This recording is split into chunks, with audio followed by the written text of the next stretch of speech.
chance I can get a hand with it? It's like close up his head. अस्सलाम वालेकुम दोस्तों, भूरा चच्चा की तबाही और बर्बादी अब शुरू हो चुकी है। आज 24 मार्च का दिन है और ठीक भारतीय वक्त के मुताबिक सुबह 6 बजे अमेरिका को एक ऐसा झटका लगा जिसने पूरी दुनिया को चौंका दिया है। टेक्सास के पोर्ट ऑर्थर में मौजूद एक बड़ी ऑयल रिफाइनरी पूरी तरीके से राख हो चुकी है। अचानक आग और धुएं के गुब्बार में तब्दील हो गई। लपटें इतनी तेज कि आसमान तक पूरी तरह लाल हो गया और इलाके में अफरा तफरी मच गई।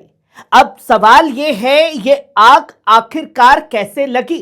क्या ये महज एक हादसा है या फिर इस जंग का असर अब अमेरिका के अंदर तक पहुंच चुका है? क्या ईरान ने कोई ऐसा कदम उठा लिया है जिसने इतिहास का रुख पूरी तरीके से बदल दिया है? दोस्तों, इन सारे सवालों का जवाब हम आपको देंगे, लेकिन एक एक करके तफसील के साथ वीडियो को अंत तक जरूर देखिएगा कि आखिरकार टेक्सास पोर्ट पर हुआ क्या है जो इतनी बड़ी खलबली अचानक मच गई और देखते ही देखते पूरी रिफाइनरी जलकर राख हो गई है।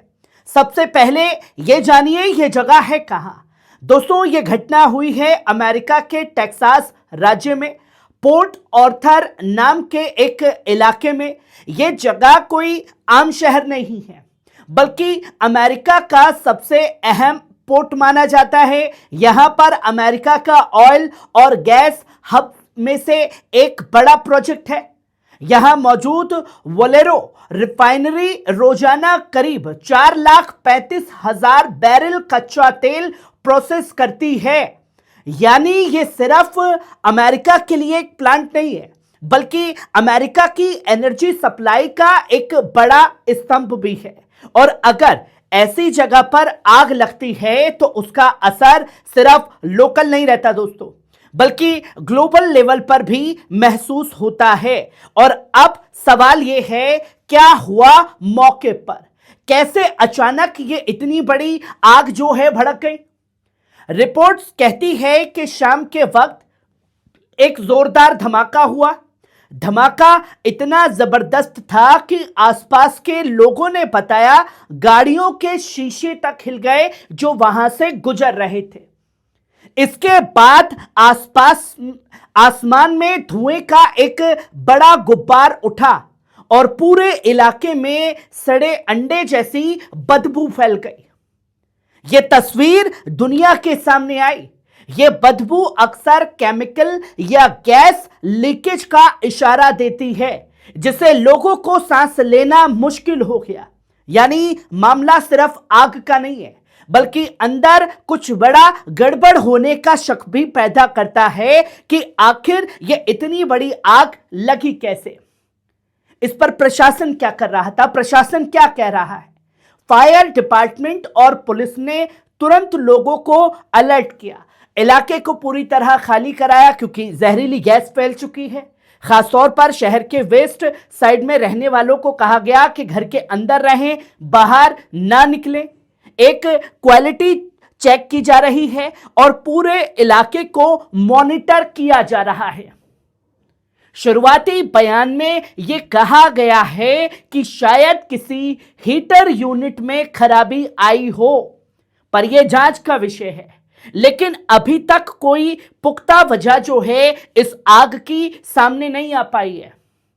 अब सबसे बड़ा सवाल क्या है? यह हादसा है जंग के बीच में, या एक बड़ा हमला है, या ईरान ने कोई ऐसी मिसाइल बना ली है जो सीधा अमेरिका को हिट कर गई है? यही है कहानी दिलचस्प और खतरनाक हो जाती है, क्योंकि टाइमिंग बहुत कुछ कह रही है। एक तरफ मिडिल ईस्ट में ईरान और इजराइल के बीच, अमेरिका के बीच जंग अपने टकराव पर है, जो हर दिन जबरदस्त टकराव की तरफ बढ़ रही है। मिसाइलें, ड्रोन धमाके, हर दिन हालात और बिगड़ रहे हैं। और उसी बीच अमेरिका के अंदर एक अहम रिफाइनरी में धमाका होना, क्या यह महज एक इत्तेफाक है दोस्तों, या फिर कोई ऐसा मैसेज जो दुनिया को समझना होगा कि अगर आप किसी को छेड़ोगे तो सामने वाला आपको छोड़ेगा नहीं? क्या ईरान अमेरिका तक पहुंच सकता है? यह एक अहम सवाल खड़ा कर दिया है, क्योंकि ईरान ने जंग के बीच में साइप्रस यानी कि 4000 किलोमीटर तक मिसाइलें दाग दी हैं और आईआरजीसी बार बार कहता रहा है कि हमारे पास 20 से 22,000 रेंज वाली मिसाइलें भी मौजूद हैं जो अमेरिका तक पहुंच सकती हैं। एक्सपर्ट्स की माने तो डायरेक्ट मिसाइल स्ट्राइक इतनी आसान नहीं होती है, लेकिन मॉडर्न वॉरफेयर में सिर्फ मिसाइल ही हथियार नहीं होती है, बल्कि कई तरीके से हमला किया जा सकता है। साइबर अटैक किया जा सकता है, इनडायरेक्ट ऑपरेशन और प्रॉक्सी नेटवर्क्स के जरिए भी यह हमला किया जा सकता है। ये सब भी जंग का हिस्सा बन चुके हैं, इसलिए हर एंगल को नजरअंदाज नहीं किया जा सकता जो तस्वीर खासतौर पर दुनिया के सामने है। अब इस हमले से दुनिया पर क्या असर पड़ेगा? दोस्तों, अगर इस तरह के हादसे या हमले बढ़ते हैं तो अमेरिका के अंदर होते हैं तो उसका असर सिर्फ एक शहर या एक देश तक सीमित नहीं रहेगा, बल्कि ये तेल की सप्लाई, पेट्रोल डीजल के दाम, इंटरनेशनल मार्केट में भी बड़ा इजाफा करेगा।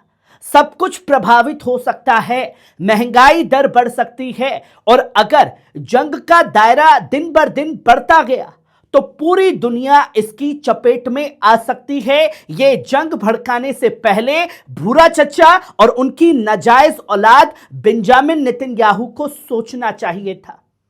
अब इसकी सच्चाई क्या है? फिलहाल सच क्या है यह पूरी तरह साफ नहीं है, और अगर ईरान की तरफ से यह कदम उठा लिया गया है तो क्या इसकी आधिकारिक पुष्टि करने की हिम्मत अमेरिका जुटा पाएगा? यह हमला था या हादसा? लेकिन जिस तरह से हालात बन रहे हैं वो इशारा कर रहे हैं कि आने वाले दिन और भी अहम हो सकते हैं। इसलिए हर खबर को समझदारी से देखना भी बहुत ज्यादा जरूरी हो चुका है और अफवाहों से दूर रहना भी जरूरी हो चुका है, क्योंकि यह एक साइकोलॉजिकल वॉर की तरफ भी बढ़ रही है। और यह यकीनन इस जगह पर हमला होना या हादसा होना डोनाल्ड ट्रंप के लिए एक बड़ा झटका है। टेक्सास की ये आग सिर्फ इंडस्ट्रियल हादसा नहीं है दोस्तों, बल्कि एक ऐसा सवाल है जो पूरी दुनिया के सामने खड़ा है।